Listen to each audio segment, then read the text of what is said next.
Alright, time for another DraftScience video presentation. Making this one for the second time. Something computer glitch, blah blah blah. Anyway, pilot error. Yes, it was a pilot error actually, but doesn't matter. I could blame the computer, but technically the computer helped, ruin the video, but yes, I helped also. Anyway, so subject is sort of communication, and we what we have here is a failure to communicate. It's a common problem in the universe, and the answer to it, really isn't some simple answer. And it is, doing physics in text is difficult. Describing an elephant, if you had to describe an elephant in words, you probably wouldn't give anybody a perfect image in their head. It would be a bit off.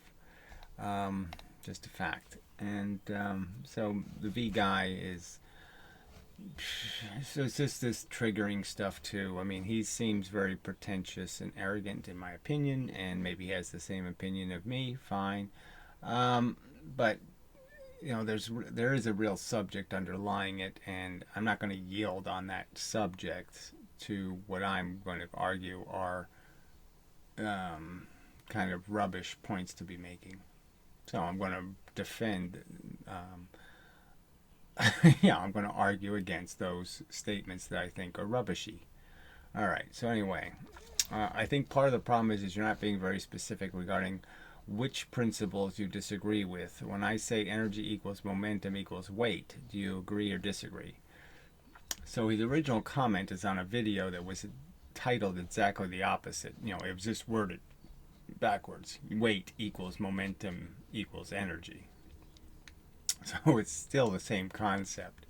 And he's pretending somehow that my statement here isn't getting to the point when I think it does get to the point, because weight is the significant element.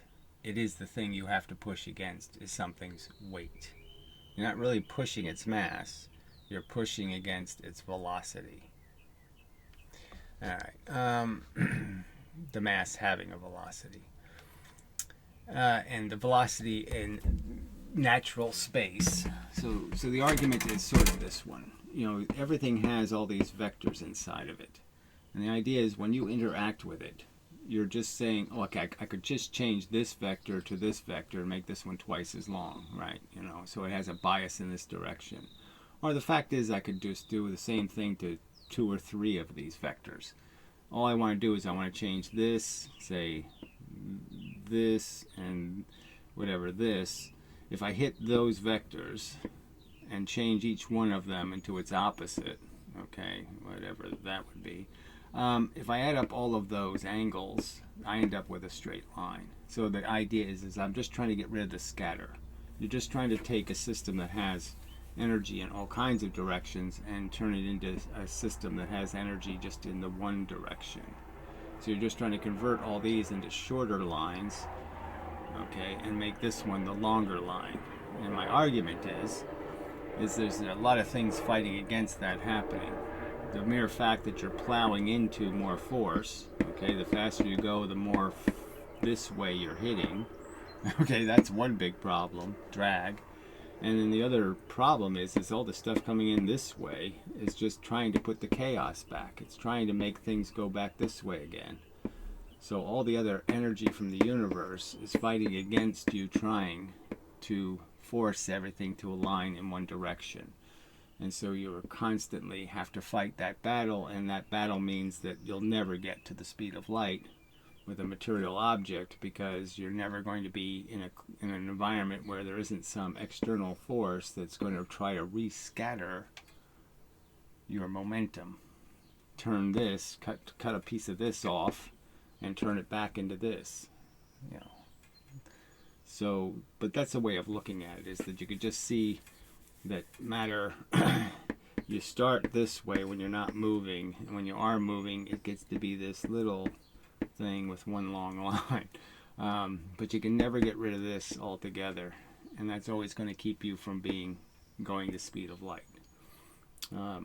there's always going to be some scatter that you can't evade, some minimum amount of drag and scatter. All right. And that's what I mean by, as you make your profile smaller, you're also going to be harder to hit. So that's another argument I'll make. Okay, and he's making exactly the opposite argument. And so there is something to argue here. It's just getting lost in the language being used, I would argue. All right, so his response is, my original comment on this video, okay, so it's, again, we'll go to that after we read his comment, but blah, blah. Addressing and building off a fairly specific thing you were talking about. But it was all on the subject of how matter gets more transparent in my argument. That's clearly in the video. This argument was in the video. The faster I move towards you, the more energy I'm going to hit you with. The faster I'm moving away from you, the less and less visible I get. There's less and less of me, weight-wise. I weigh less. The faster something's moving away from you, the less it weighs. And its weight is really a measure of how much reflects off of it. That's what your weight is. Having weight is having the ability to push energy into something. And so the faster you're going, the less energy you can push in the opposite direction to your motion. Because you can't reflect any of the energy from the universe. All right, anyway. My follow-up comment was trying to clarify something you didn't quite get. Whether I didn't get it or whether you didn't clarify it, while responding to the original, and then you totally missed the point of that as well. I don't think I missed the point. The key point was you were trying to reclamate what, in my opinion, can't be reclamated, which is some notion that it makes sense that when you push a 60-mile-an-hour rock, you give the rock more energy than when you push a 30-mile-an-hour rock. So if a rock's already going 30 miles an hour and I push it 10, I give it just an extra amount of push. Their inverse square rule, their MV squared kinetic energy theory says, even though I'm going to give the same explosion to the 30-mile-an-hour rock as I'm going to give to the 60-mile-an-hour rock, somehow the 60-mile-an-hour will convert the explosion into more energy. It will be able to do more work in the universe with the push I gave than the 30-mile-an-hour rock will do with the same push. And in my opinion, that's reclamating a rubbish idea. Attempting to reclamate. Which is why I keep saying this back and forth through comments clearly won't work.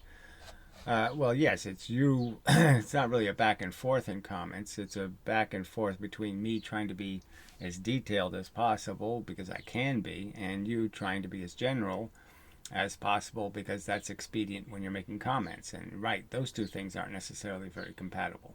But even if we were having this specific argument and both drawing pictures, would we or would we not be able to clarify? I mean, how much you're willing to again point out what you really are disagreeing with.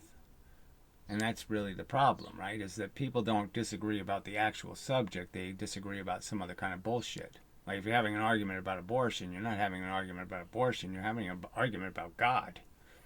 And some notion that human fetuses are more sacred than chimpanzee fetuses or something. Some kind of silly argument that somehow the fetus is so much more harmful if it's human, when that's sort of rubbish. And now you're talking, and now you are asking me, when I say energy equals momentum equals weight, do you agree or disagree? So he's saying that somehow that's not relevant, when clearly it's relevant. Clearly the idea that weight is everything to do with energy is a principle, I would argue now. And so you can say that, oh no, you don't think energy is weight. Well, I'm saying energy is essentially weight, and weight is what do you reflect. If you're not, essentially, that's pretty much what it's made out of, is how much energy does your object reflect. And so you could almost argue the Earth has negative weight and its gravity is, revealing that negative weight. Anyway, can you see how far off the original comment you are at this point? So I think that's just rude. I'm not off the subject. You are, if anyone's off the subject of the videos, so he's just trying to point that somehow it's me who's really caused this comment. This failure to communicate is somehow my fault. And I don't think so. So let's just drop it. Well, you can't really drop it on my foot and then say, oh, there, I dropped it. Fuck you. I mean, I'll drop it on your foot instead. I mean, it's just such bullshit. Anyway, but this is, look, we're all guilty. It's hard to have a rational disagreement with people. People don't disagree rationally. All right, so let's go back to the original comment, and I will point out what triggered me. Okay, a little bit on adding force to an object that already has velocity. So this is the Professor Lewin point. Not that it's Professor Lewin's alone. This is the physics argument that because they are squaring the velocity, it has this side effect where if I actually did get something going 1,000,000 miles an hour and I added just a tiny bit of force, I could in fact create as energy, 1,000,000 joules. So I could put 10 joules of energy in, and I'll get 1,000,000 joules of energy out, as a byproduct. And that should be known as another free energy method, that all I have to do is hit fast things and my energy expands, and I hit slow things and I degrade my energy. I don't amplify it, whatever the right word is, multiply it. But somehow hitting faster and faster things with my energy clones the energy, and you have more and more of it. Like cloning your mass or something, cloning soldiers in a war. That somehow if I get the soldiers moving, they start dividing, and one soldier becomes 2 soldiers, and then 3 soldiers, and 5 soldiers. And that doesn't happen.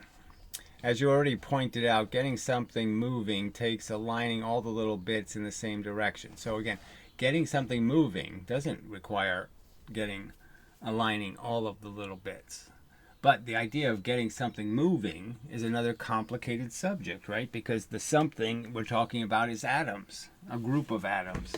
And getting the atoms to accept movement is the trick, right?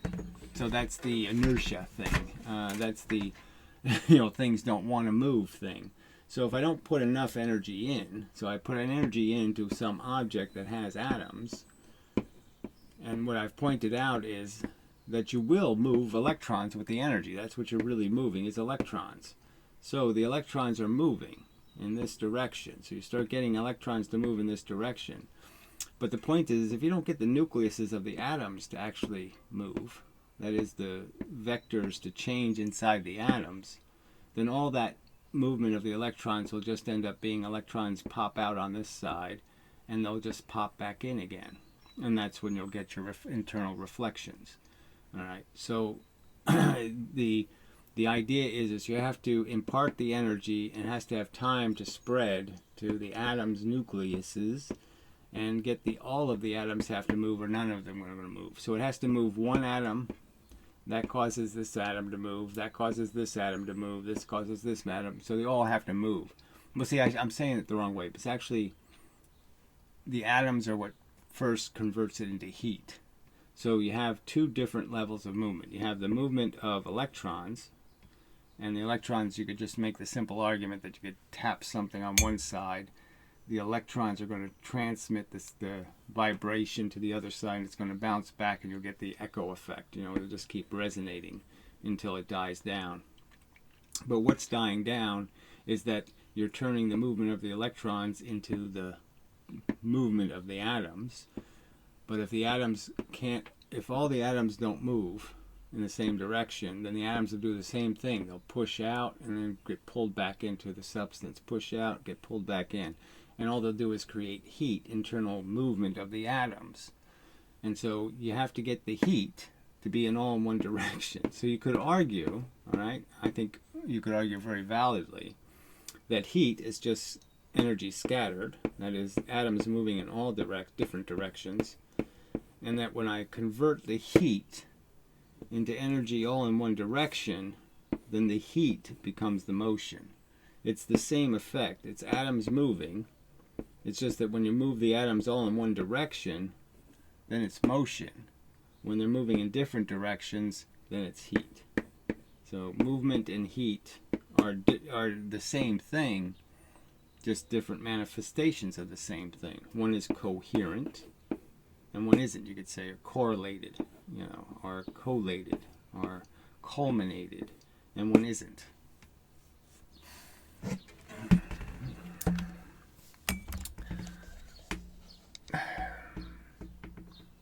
I'm getting that is to your point. It's just, well, anyway. As you're getting something moving, takes aligning all the little bits in the same direction. So the point is, it's not all of them. So that didn't necessarily trigger me, but it's a little triggery because you're saying something that isn't true. Every bit of force you add is making a change. And it's just that you have to have a minimum amount of change for the whole school of fish to move. You can make the school of fish more chaotic by adding a little bit of energy in this direction. But to make the school move, okay, it has to be enough energy for it to get to all the fish, or something like that. So you can imagine that adding force to something that already has velocity is less force spent on the alignment part. So he's sort of arguing that this is, so this is the part where he's clearly trying to create a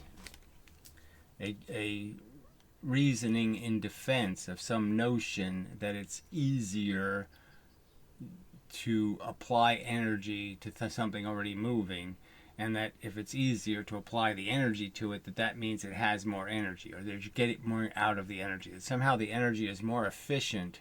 The faster the thing moving is that you're applying your push to, the more efficient your push gets into it. And I'm clearly rejecting that notion. So I'm clearly sort of agreeing with the Einstein idea, okay, except, as I pointed out, it's exactly the opposite of the Einstein idea.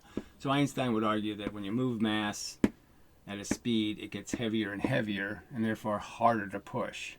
So it's exactly the opposite of mv squared, okay? So it's basically saying you're going to lose energy. You're going to need more and more and more and more energy to push something that's already moving because it's getting heavier and heavier and heavier and heavier. So it's exactly the opposite of this theory that your fuel gets more effective the faster the thing's already going when you apply the fuel. So we already have the paradox where Einstein disagrees with this. But I'm clearly saying, no, it doesn't. The object doesn't get more massive. It gets more transparent. Okay, it gets harder to apply energy to something that's already moving because it's harder to hit it. It's harder to push on it. The fender starts getting transparent. Your hand starts going through it. You go into it deeper and deeper with your hand before you hit something. So you're less effective at pushing it. So I guess the way I would draw that is, let's just say there were rows of mass, and this is why gravity works still, is that, because gravity is such a small amount of force, I mean a relatively small amount of velocity increase.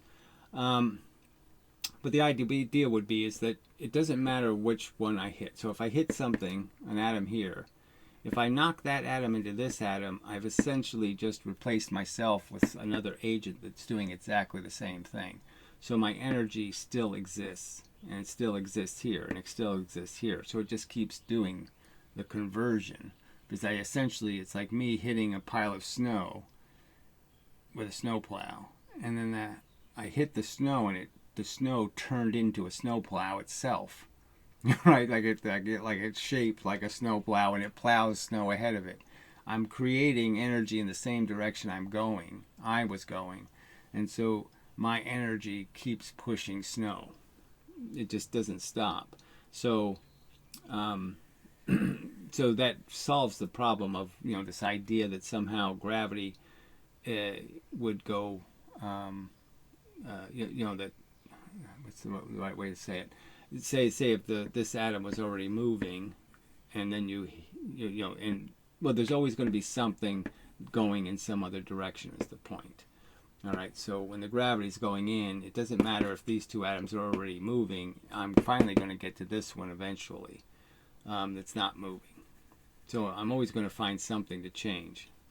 And the argument is when something's going fast, that means that there might be rows here. Now, say if you had 1,000,000 of these rows, you could understand it might be a row that you could hit where all of the elements in that row are already moving in the right direction at this moment in time. Like the next millisecond, something's going to come through here and make this one go this way. But the idea would be is there would be spaces inside the atom where there is no snow to plow. The snow's already snow plows, and it's all rowing the same way you're going, so you can't push on anything. And so that piece of energy would be useless because it would just go right through the object. So you can understand, as this thing is going faster and faster, there's fewer and fewer elements that are now going the wrong way, and you're less and less likely to have an interaction within the space of the matter. So the matter has a certain amount of space it occupies, and you're going to end up having more of your energy go right straight through without hitting anything that's not going the right way. So obviously some portion of your energy is lost, and there's only certain portions of it that will be able to do work. And so that's going to be hard. It's going to be harder and harder. You have to apply more and more energy because more and more vectors of energy aren't going to hit anything. And you're going to have fewer and fewer to do the pushing to overcome the noise created by stuff going in the wrong direction. You know, that's going to keep changing vectors. So anyway, and you're just going to be at an equilibrium with the universe itself at some point. Probably could have said that. I probably said it better in the first video, but whatever. We'll continue. All right. So that sentence was triggery enough. So you can imagine that adding force to something that already has velocity is less force spent on aligning part. No. The interactions are the interactions. They're all aligning. They're all the same. So it doesn't matter. You're hitting and you're changing something, and those rules are the same whether it's moving, whether the matter is moving or not. The pieces you're hitting that aren't moving in the direction you're moving are always going to be the same amount of work to change. So you can't change that part. So you're not going to be doing more aligning work or less aligning work. The aligning is that takes a certain amount of energy. Whether you have anything to align is the problem. So as the thing's going faster and faster, there's less of it to align, and that's the problem. They're going to less likely have an interaction that will realign. So you can imagine that adding force to something that already has velocity, less force spent. No, it's exactly the opposite. That maybe fits in the useful work part. So this useful work phrase I don't like in quotes. There's just work, whether it's useful or not. Again, then you're back to some kind of question. Well, it matters whether the glass breaks or not. By our definition, we'll say that's work when it breaks. If it doesn't break, it's not work. It's just not physics, because vibrating it is just as much work as breaking it. Okay, breaking it just means that now it's in a condition I can't vibrate it anymore. All right, part and the concept of kinetic energy. So that maybe fits in the useful work part and the concept of kinetic energy. So again, you're reclamating it. In my opinion, that sentence is basically saying, look, I'm going to attempt to reclamate the theory of kinetic energy by stating that somehow it does make sense that adding the same energy at different velocities produces more or less energy as an outcome, when there's just no way to explain where the energy was destroyed and why it wasn't effective. So when I pushed on the 30-mile-an-hour object, you have to explain where the wasted energy went. The energy that was ineffective somehow. And why velocity is more important when it comes to useful work. So again, you're saying it overtly as attempting to reclamate or defend the kinetic energy theory, in my opinion here. And I don't think you can do it with any of the points I made in my video, clearly. And you're clearly asserting something exactly the opposite to what I'm asserting, that matter gets easier to push when it's already moving, when I'm arguing exactly the opposite. So, I think I reacted appropriately and I made the appropriate counter argument. Kind of fits with your gravity idea as well. See, now you're implying that this somehow fits in my theory when it's exactly the opposite of my theory. Pure force, gravity. So pure force, I guess, could be, you could say raw force, okay? Raw universal force, RUF. Yeah. Isn't gravity, right? Gravity is a reduction in the raw force, the pure force. Okay, gravity is a phenomenon. It's an event. It's not a substance. Gravity is what happens to energy. It's not what energy is. Comes in one side, gets wasted in a way, doing a bunch of interactions that have nothing to do with the original velocity. Or you could argue have nothing to do with the outcome, in the sense that you can move a piece of matter from point A to point B and then back to point A. Did you do any work?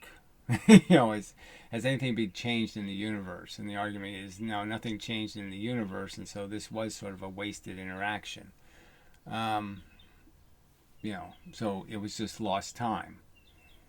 Force that was moving the speed of light had to waste its time doing this before it started going there again. So the force would have been way over here if it didn't waste its time doing this to a piece of matter.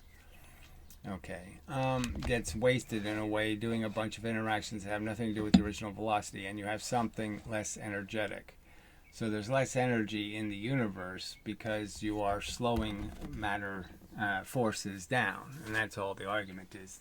By slowing a force down, you detract from its energy vector. Its velocity vector is essentially degraded. So if it has to push matter, so if a piece of force is going the speed of light, it goes a certain distance in a certain amount of time, right? Distance, time. But if I make the force hit a piece of matter, move the matter slower, which we'll draw as this, okay, and then go back, be free again, it's not going to travel as far a distance while it was pushing the matter. So it's not going to be traveling at the same speed. It's going to be going a slower than speed, less than c here. So it lost, function in the universe because it didn't travel the same speed, and therefore it doesn't have the same momentum. So because it lost velocity, essentially, it lost distance, it lost velocity, which means it lost energy.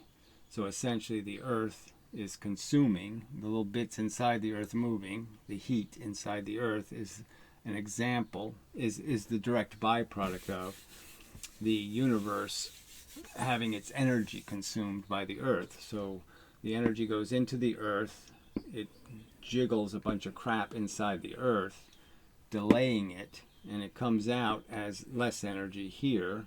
Okay, so the vectors going in are longer because it's the speed of light than the vectors coming out, because those vectors, this distance to this distance, this line, okay, it traveled that line much slower. So it has less momentum in the universe because it slowed down doing this. And so as a practical matter, the Earth radiates a weaker vector, okay, than the vector that went in. The vector that went in is a bigger vector of velocity than the vectors coming out. So you could just draw that as being the arrows going in are longer than the arrows going out. And understand it's just a deficit in the energy because this stuff is moving. The matter inside of here is moving. Okay, and that matter moving used the energy to do that moving and delayed it coming out effectively. And it's the delay in coming out that constantly equals a deficit in the amount of energy. I don't know if I said that perfectly. So he's conceding that's my gravity arguments, but somehow he's adding that this velocity thing is somehow related to this, which it really isn't. That's the velocity, pushing velocity thing. That somehow once I made the Earth hot, it's easier to make it hotter. somehow once something's already hot, I can make it hotter easier because it's already moving.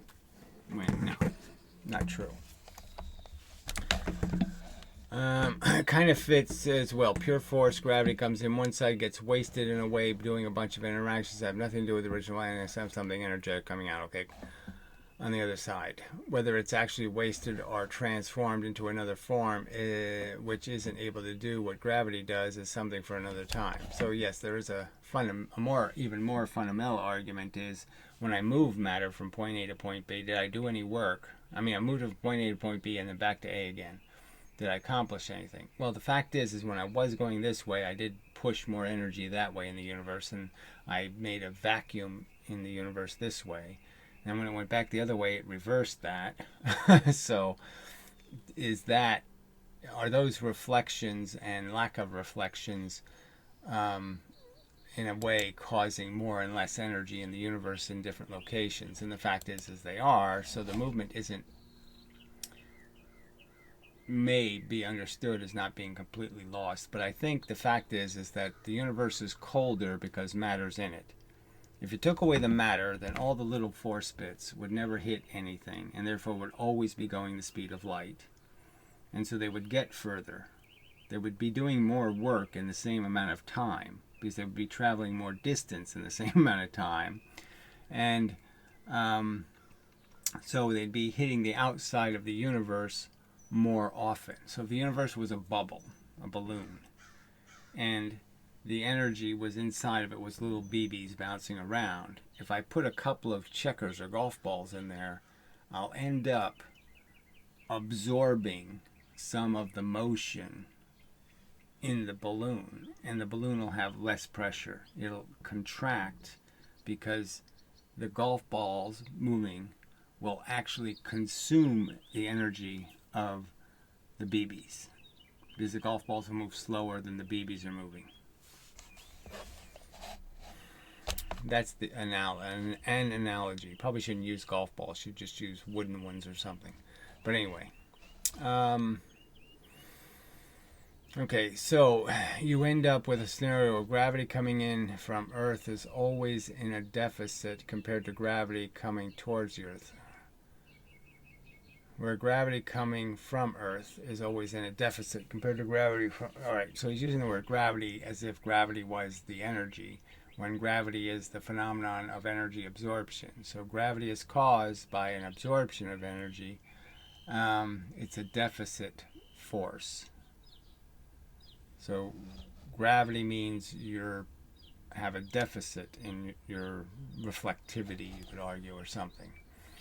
But anyway, point taken. This is bad language. We all have to use it. The word gravity sort of implies a something when gravity is really an absence of something. But anyway, maybe it turns out Leibniz destroyed Einstein's bent space woo before it even existed. So yeah, I still don't understand that phrase.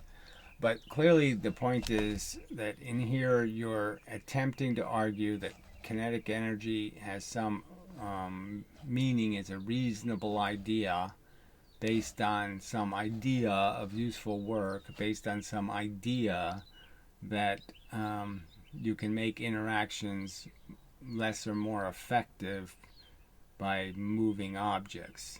And I would argue you're not going to make them, it's not going to work to the theory's advantage. Just as Einstein's explicit statement that matter gets heavier as you give it velocity, and therefore harder to push, and therefore it would take more energy to get more energy into it.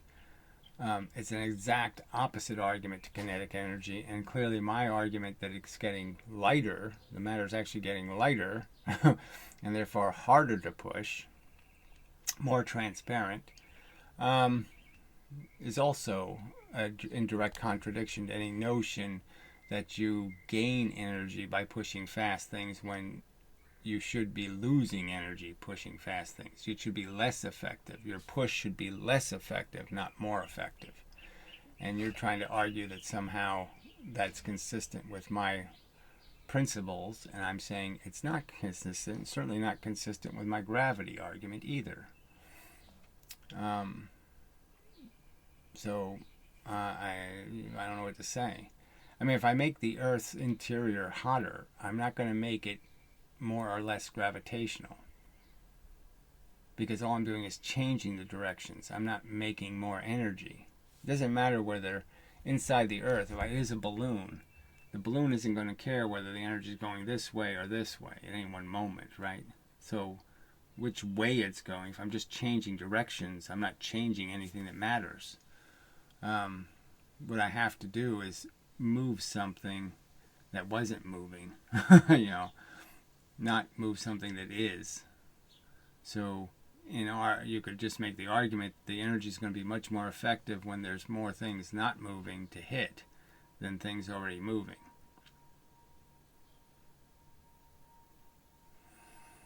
Yeah. Okay. All right. So, whose fault the miscommunication is it's just everybody can have their own opinion. It's clearly my opinion that you are a little bit arrogant, patronizing, and ambiguous, and you're using mushy language like useful work. And you are clearly disagreeing about something, so the disagreement's real, and I would just argue that you're not using any that I can consider relevant analogies. What the hell is that? That isn't supposed to happen. Yeah, I don't know why it did that, but whatever. It's entitled, it moved my tab and now I deleted it, so now I have to restore it. Anyway, my pinned tab. Computers. Irritating. Well, that's not really the computer's fault. It's the software's fault. So, yeah. But anyway. So, yes, language has to be so careful. Here I just blamed computers for something. It really isn't the computer's fault. So, anyway. Yeah, it's probably enough. I think it's enough. So, I could play the, eventually I want to just play the gravity video and we'll just go through it again. But, I'll keep saying, until you resolve these things that have obvious, right in your face kind of paradoxes created by this MV squared stuff. The very paradox we're talking about, the fact that they claim, the same fuel has more value if I'm pushing something already going 60 miles an hour than if I push something going 30 miles an hour. I'll get more bang for my buck pushing a 60 mile an hour object than pushing a 30. How could the explosion, how could the energy be more effective? And where did the waste go? Where is all the not used energy when I push the 30 mile an hour thing? Where did the energy go in all kinds of directions or get lost or create heat or do any of that stuff? And where did it not do that in the other interaction? So it just doesn't make much sense. Well, it doesn't make any, and if people can't get that, then the more complex stuff, there's no point, right? Probably. Anyway, this has been a DraftScience video presentation and such. And whatever. Yeah. Argue if you like. Don't argue if you don't want to argue. If you don't think you can do it in comments, then don't do it. I don't know what to tell you. But I didn't fail to attempt to understand what you were saying. So I'm just saying it's not a failure. I clearly understood what you were saying. You're clearly saying something I don't agree with, and then saying somehow I do agree with it when I don't. And so I should be a little bit irritated, I think.